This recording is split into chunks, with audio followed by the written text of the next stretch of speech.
रविवारचा बेत म्हटला की काहीतरी झणझणीत हवं। आज मी सुकट जवला घालून कांदापातीची झणझणीत भाजी कशी बनवायची ते शेअर करणार। एकदा ही भाजी खाल्ली की पुन्हा पुन्हा करून खाल अशी चविष्ट भाजी बनते। येथे मी एक मोठी वाटी जवला, गोलमा, सुकट स्वच्छ करून धुवून अर्धा तास पाण्यामध्ये भिजवून ठेवला होता। आता त्यामधील सर्व पाणी निथळून घेऊया। कांद्याच्या पातीची भाजी बनवण्यासाठी आपण इथे कांद्याची पात, जवला, कांदा, टोमॅटो, आलं लसूण पेस्ट, मीठ, मसाले, कोकम इत्यादी यूज करणार आहोत।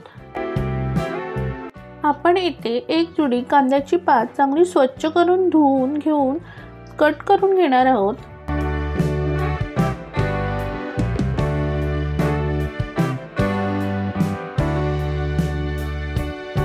आपण इथे एक कांदा, एक टोमॅटो फाईन चॉप करून घेणार आहोत। यानंतर आपण भाजीला फोडणी देणार आहोत। त्यापूर्वी मी तन्वीज किचन डायरीजमध्ये तुमचे स्वागत करते। जर तुम्हाला हा व्हिडिओ आवडला तर लाईक करा, शेअर करा आणि चॅनलला सबस्क्राईब करा। कढईमध्ये तेल गरम करायला ठेवूया। त्यामध्ये कांदा घालून चांगलं परतून घेऊया। कांदा मऊ होऊस्तोवर आपण त्याला परतून घेणार आहोत। यासाठी आपण झाकण देऊन 2 मिनिट रेस्ट करून देणार आहोत आणि चांगला परतून घेणार आहोत। आता यामध्ये आपण 1 चमचा आलं लसूण पेस्ट टाकून चांगलं परतून घेणार आहोत।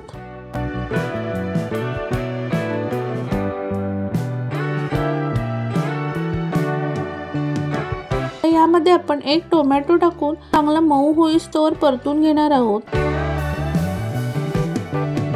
आता आपण सुकट ऍड करूया आणि चांगलं खरपूस होईस्तोवर परतून घेऊया।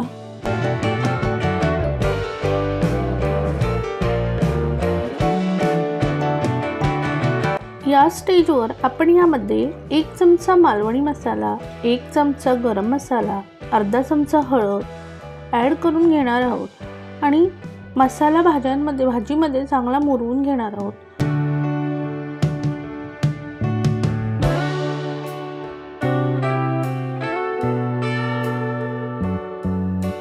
आता यामध्ये आपण कांद्याची पात ॲड करणार आहोत आणि चांगलं परतून घेणार आहोत।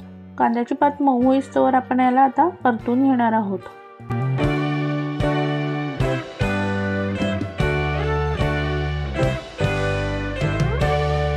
सर्वात शेवटी आपण भाजीमध्ये 1 चमचा मीठ ॲड करणार आहोत। 4-5 कोकम ॲड करून चांगले एकजीव करणार आहोत। त्यावेळी शिजू देणार आहोत।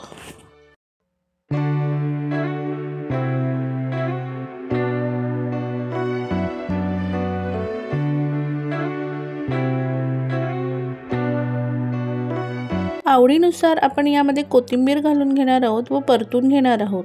आपली कांद्याच्या पातीची झणझणीत अशी जवला घातलेली भाजी तयार आहे। एका थालीमध्ये आपण ही भाजी काढून घेऊया आणि गरमागरम चपातीसोबत सर्व करूया।